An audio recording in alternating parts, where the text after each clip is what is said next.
Chapter 1. The Year 3042. In the year 3042 AT, at Loreto, the middle province of the northern continent called Maretta, a 28-year-old male human with brown hair and eyes snored like a saw cutting through wood in an old apartment. His alarm started working on his smartphone at 6 o'clock in the morning.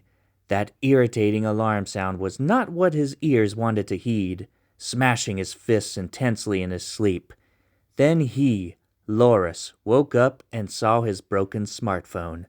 "Ah, shit," Lorris said. "Damn it. Now I gotta get a new phone again, but I hate that alarm sound." He sighed and got up from his bed by the window to take a good look at the cloudy weather outside. His eyes were bloodshot and sore with a little itch. He rubbed them as he complained in a morose tone. Why is every day the same? It's so tiring and boring.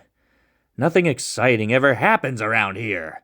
In his bathroom, Lorris pressed the brush teeth button at the bottom middle of the mirror just above the sink for two robot arms to emerge from behind the mirror and brush his teeth. Lorris's irritation, depression, and pouting grew as the two robot arms brushed. After 30 seconds of teeth brushing, Lorris pushed both the robot arms away aggressively.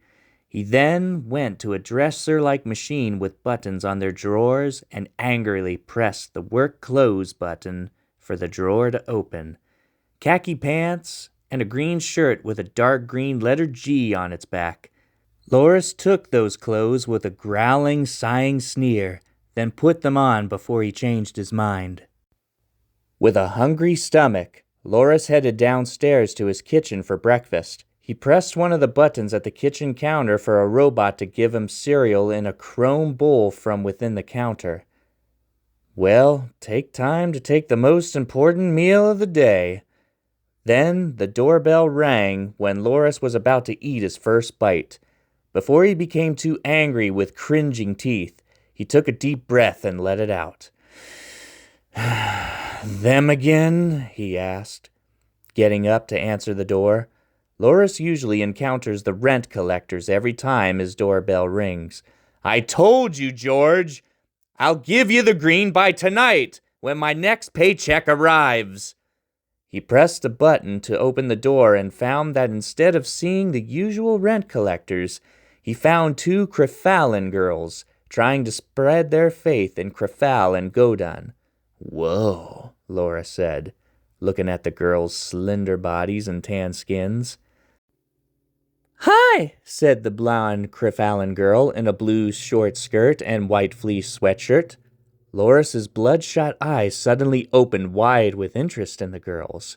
Then he started playing cool for them, clearing his throat. Hey," Lorris said in a smooth tone. "How you both doing?" The two girls looked at each other with nervous smiles. Then the blonde one said, Good. Anyway, we're here to spread the faith in Godun." As the girls continued talking, Lorris looked at the blonde one's blue eyes as he daydreamed. Her voice to him was only hamana, hamana, babana, hamana, hamana, and so on. Then he started picturing himself in a fancy black tuxedo, with a cool and deep voice approaching the blonde, blue-eyed girl in a red dress. "Shall we dance?" his dream self asked. "All night long," the dream Veallan blonde said with a smile and sparkling eyes. Lorris and the blonde girl both started dancing in his dream world on a fancy polished wooden floor at a baseball-like stadium. While they twisted, turned, and flipped like professional dancers would, the rows of people watched them in the background who liked them. For the finishing touch, Dream Lorris tossed the dream blonde girl in the air and did a front flip to land and catch her. "Babe," he told the dream blonde girl, "my body dances from your blue eyes igniting my heart. Now, let's see if your lips are as sweet as they look." Then he kissed her in the lips. "Oh, Lorris," the dream blonde said with fiery lust as she swooned in Lorris's arms. Everyone else in Lorris's dream world applauded while 2 of the 3 dance judges gave Dream Lorris and Dream Blonde Girl a 20 out of 10. The one judge, who's the oldest with white hair and with an English accent, gave Lorris and the blonde girl a 1 out of 10. "Your dance was just terrible," said the oldest judge. "You're all terrible." The audience yelled, "Boo! Boo!" They threw tomatoes, cans of pop, boiled eggs, and milkshakes at the eldest judge. One of them yelled, "Hater!" Another of the judges exclaimed with passionate enthusiasm to Dream Lorris and the Dream Blonde Girl, "You both were on fire! So sexy, so intense, so romantic!" Then the background had another voice of the blonde girl. "Hello! Yoo-hoo!" Lorris came back to the real world as the blonde Crefallen girl continued persuading him to believe in Crefal and Godun. "Did you not hear me?" the blonde girl asked Lorris. "Godun must be put first above all else. We are lost caterpillars, but only Godun can pupate us correctly and turn us into butterflies to fly towards the Godun heavens with him." Lorris just kept staring at the blonde girl with goo-goo eyes, chuckling. "Were you even listening?" Lorris pretended to listen and said, "Oh, yeah." The blonde girl felt a little nervous. Lorris quickly got his smartphone out, then showed the blonde girl his number with a smile like he's wanting more from the blonde girl. "Would you like to call me? Then we can continue to talk about Godun and persuade me even more while we drink a cup of coffee." Lorris made his thick brown eyebrows dance by moving them up and down to attract the girls. "No thanks," the blonde Crefallen girl answered quickly. "Thank you for your time," the brunette Crefallen girl said. Then she and her blonde-haired friend left quickly. "Hurry, Mona, hurry!" After shutting his apartment door, Lorris felt kind of disappointed in the blonde girl's answer. But then he said to himself, "Typical. They come and go. Oh well. It's better to try than to never try at all. She's not my type anyway. Besides, our common religion Crefality. I think it turns us into people we're not." He then looked at his clock in the kitchen and saw that it's 10:30. "Fuck! I'm late for work!" About an hour later, Lorris got a little remote controller-shaped device out of his pocket, then pressed the activate button for it to form into a black bike with neon aquamarine lights around both tires, and a blue glowing sphere on a circular slot between the 2 handles that serves as its headlight, as well as an umbrella via a water-resistant barrier for rainy weather. He rode the bike where he worked, the Green Mart grocery store, which was 20 miles away from his apartment. When he rushed to the store's parking lot, he almost got hit by an exotic orange car as it was turning left from a stoplight. "Whoa!" Lorris cried. The young man driving the car saw Lorris and slammed the brake, making its back tire scream. "What the fuck?" he yelled with irritation. Lorris slammed his bike brakes as well, almost falling off. "Fuck!" He saw the young man in the car rolling his window down to yell at him. "Hey!" the young man screamed. "You got eyes on your head, dumbass?" Lorris became angry and shouted at the young man. "I could ask you the same thing, shit for brains!" After that, the young man came out of his car with a handgun in his hand. Lorris sighed and said to the young brat, "Am I really worth your bullets, college boy?" He got off his bike and glared with fire in his eyes. "Go ahead. Shoot me from afar like a pussy, or put the gun away. Then we can settle this like men if you got the balls." He cracks his knuckles, caring not what happens. The young man stood for a little, aiming his gun. "Well, dumbass, I haven't got all day. Plus many witnesses are around," Lorris sneered. "Come on, shoot me and get arrested from your stupidity." Before too many witnesses saw the young man, he put the gun back in his pocket, then got back in his car. The young man said to Lorris with a sarcastic smile on his face, Seems you've got nothing to lose.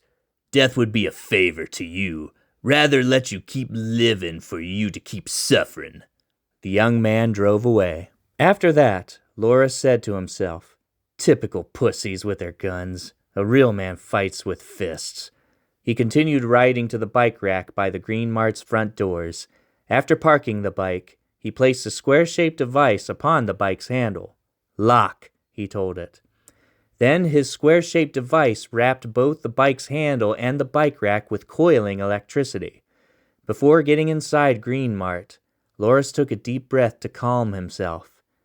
Man, he pondered, I'm 28 years old, still working at a damn grocery store. This fucking sucks, Godin, damn it! Lorris took a deep breath and exhaled to calm down before he lost control. Then he said to himself, well, at least I have a job. Or maybe not. I'm 30 minutes late. Oh boy, a long speech in the office. Here I come, bring it on, boss. Lorris got his name tag out of his pocket and pinned it on his green shirt as he entered through the automatic front doors of the Green Mart. Meanwhile, at the far eastern province of Merida called Rezaviniyad, Loris's sister was working for the Shelfin Real Estate Company. Her name was Cereas, an intelligent 30-year-old human girl with a master's degree in real estate. Her office had a neatly polished white wooden table with a comfortable black leather chair. The walls of her office hung pictures of her husband, J.R., or Jacid Rillard, herself, and her master's degree on real estate. J.R. was how she became a broker for the Shelfin Real Estate, although Cereas hated working there, with many snotty, narcissistic, and rude people. What's worse, she had problems with her home life because of J.R. being too religiously manipulative and selfish. Cereas was not sure if she should stay with J.R. or leave him. I don't know what to do, Cereas said. When she got home from work with J.R., Cereas revealed her heart to him when they're inside. J.R., Cereas said, I need to talk to you. What is it, hun? J.R. asked. Cereas took a deep breath and exhaled. Do you love me for Godin, or do you love me for me? J.R. answered, To love you means to love Godin. Cereas became concerned from her husband's answer and said, Everything shouldn't have to be about Godin. Let's live our own lives for ourselves, not for Godin. J.R. too became concerned and said, This is why you're going to Veltia. Cereas suddenly became upset and angry. You're going to Veltia! You're going to Veltia! I'm fucking tired of hearing you say that 1,000 times! Loving me for Godin is not real love! Criffality has blinded you, as it did to too many people! Criffality guides us, Cereas, J.R. exclaimed. Remember that I was once a terrible, selfish, and irresponsible drunkard, but then Godin spoke to me, in my mind, and guided me towards goodness with his light. He helped me improve myself. He helped me surface and swim out of my own pool of alcohol addiction. He led me towards you to love and care for. It's because of Godin we are together and meant to be. Cereas rolled her eyes. I'm leaving now. If I stay here another day, I'll go nuts! What about your job? J.R. exclaimed. Have you ever thought of that? And what about your promise to be with me till death do us part? Cereas was having trouble gathering words from all that happened. I don't know. J.R. slowly walked closer and said, You are a misguided caterpillar, Cereas. Don't say that! Cereas yelled. You're the one who's misguided, J.R. You care too much for yourself without even realizing it! I will quit my job and leave! I hate it there! I fucking hate it! J.R. tried to persuade Cereas to stay. Don't leave, Cereas! You'll regret it! What about our family? How are you gonna make more money? You're only leading yourself down to poverty with your selfish pride. Cereas ignored JR's words. I'm not listening. After all, I'm misguided. Maybe even Godun thinks I'm misguided. Well, I don't care, because I'm following my heart. Then she carried her things outside and placed them in her 3-wheeled gray and gold car. Before Cereas got in, her arm was firmly gripped by her husband's hand. You can't go, JR yelled. You're being selfish, carving your own image. Don't be lost to your own maze of ambition, Cereas. You can't make your own choices, because that will only lead you further away from the right path. Do what Godun tells you by being strong enough to stay here with me. Let him be part of us, so we can be together, happily in our warm and comforting home, with children of our own. Do not give in to your selfish desires, or you'll be lost, like I was with my drinking. Cereas aggressively pulled her arm away from JR's grasp. I will make my own choices. You will surely go to Veltia for this. Well then, to Veltia I go, baby! Cereas got in her car. I've put up with your shit for far too long! Then she shut the car's door and left to drive all the way to Loreto to meet her little brother no matter what, without looking back, even if it meant leaving her own husband. She tried calling Lorris as she drove, but there was no answer. After Lorris worked for 7 hours at Green Mart, he got his paycheck and used it to buy a new black smartphone at the Horizon phone store. He completed all the background and display options for his phone at the store. Immediately after, Lorris listened to the voice message that was sent by Cereas. Hey, little bro. I'll be heading to your apartment to see you. We'll talk and go eat somewhere together. Sound like a plan? Well, see you soon, bud. Love you. Seems she had enough of Mr. Righteous, Lorris thought. He's been manipulating her for far too long. Good for her that she's leaving him. Better call her. Then Lorris immediately dialed Cereas' number to talk. He heard her voice answering. Hey, Lorris, Cereas said. Hey, what's going on, sis? Lorris asked. Cereas felt uncomfortable talking about what happened on the phone. I'd rather talk to you about it face to face. Okay, I understand. So, how far are you from my apartment? Not far. I'm almost there. Then I'll get back to my apartment pronto. Okay, see you there. Love you. I love you too. After hanging up, Lorris got on his black bike and rode back to his apartment for his robot to clean his bathrooms and kitchen with him. At his apartment, Lorris got his robot, Benda, to help him clean in time for his sister's arrival. Hurry, Benda, he exclaims, wiping his kitchen counters. She'll be here any minute. What do you think I used my 1-year salary on you for? Benda turned its tiny cylinder head as it was scrubbing the toilets with its brushes for hands. And you thought your sister's husband was demanding? Just keep cleaning, you bolts for brains, or you're screwed. Too late, ha ha ha. A few more minutes later, Lorris and Benda got everything ready for Cereas. His kitchen was sparkly clean and his bathroom smelled of flowers. Even still, Lorris was bitter with a frown as he sat and looked at the bills on his phone he had to pay electronically. More and more fucking bills. They keep piling up upon me more and more and more. Lorris was about to smash his new phone he just bought, but he quickly stopped himself. No, Lorris, don't break another phone. He calmed down with a deep breath. If only I have my dream career. Then I'd be a successful and married man with children and get great amounts of money, like what happened to everyone else at my age.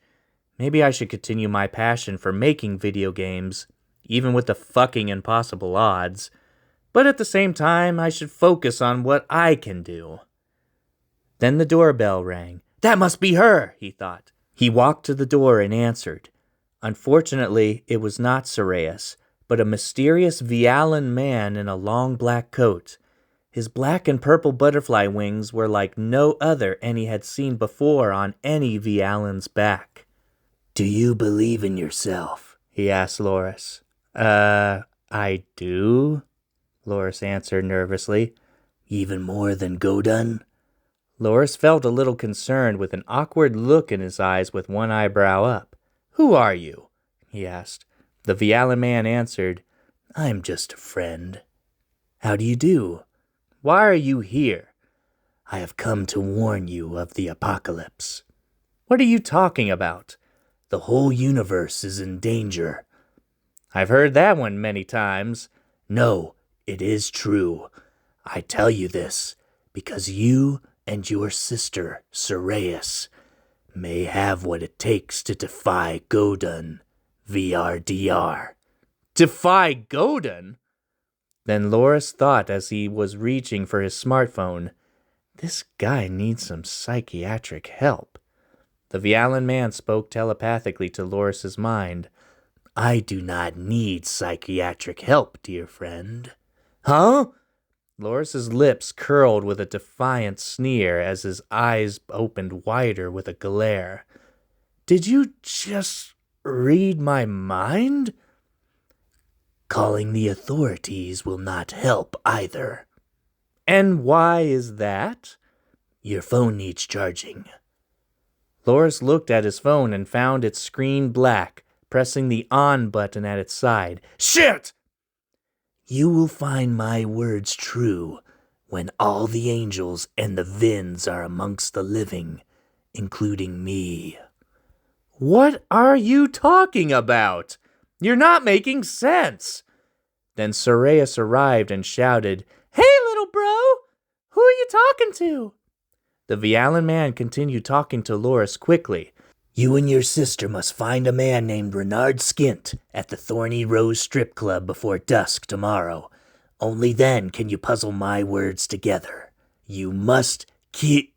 Then the Veallan-man suddenly faded away quickly. "Wait!" Lorris shouted. But it was too late, for the Veallan-man disappeared right in front of him. "Bro?" Cereas looked at his brother as her head tilted. "What's wrong?" "You didn't see him?" Lorris asked with his eyes wide open. "See who?" "He was right in front of me. There was a Veallan-man. You were approaching upstairs and he was still there." "I saw only you! Bro, what's going on?" Because his sister didn't see, Lorris thought that the Veallan-man was just his imagination. "It's nothing," Lorris said. "I'm sorry, sis. It must be something I drank. From now on, I'm laying off of that." Then he thought, man, I need to lay off the cartoons and beer. Or maybe I'm just lonely enough to see things. Wait, I'd only see beautiful imaginary girls if I'm lonely, not a Veallan-man with strange wings. It had to have been just my imagination. He wasn't real. He couldn't be real.